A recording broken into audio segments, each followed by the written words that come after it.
31 আগষ্টত টিৱাই দাসৰ অৱসৰ কোন হ'ব পৰৱৰ্তী মুখ্য সচিব মুখ্যমন্ত্ৰীৰ টেবুলত 5জনীয়া তালিকা কোন আছে বিশেষ পেনেলত 31 আগষ্টত অৱসৰ গ্ৰহণ কৰিব ৰাজ্য চৰকাৰৰ মুখ্য সচিব টিৱাই দাসে পিছে কোন হ'ব অসম চৰকাৰৰ পৰৱৰ্তী মুখ্য সচিব বৰ্তমানৰ মুখ্য সচিব টিৱাই দাসৰ কাৰ্যকাল বৃদ্ধি কৰিব নে নতুন মুখ্য সচিব নিযুক্তি দিব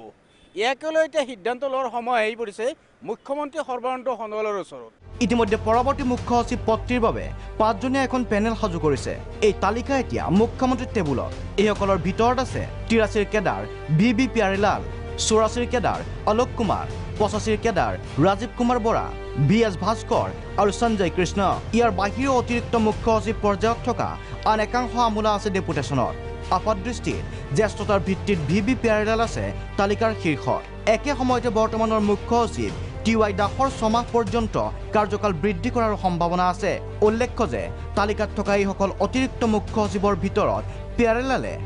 28 ফেব্ৰুৱাৰীত আলোক কুমাৰ 31 ডিচেম্বৰত অৱসৰ গ্ৰহণ কৰিব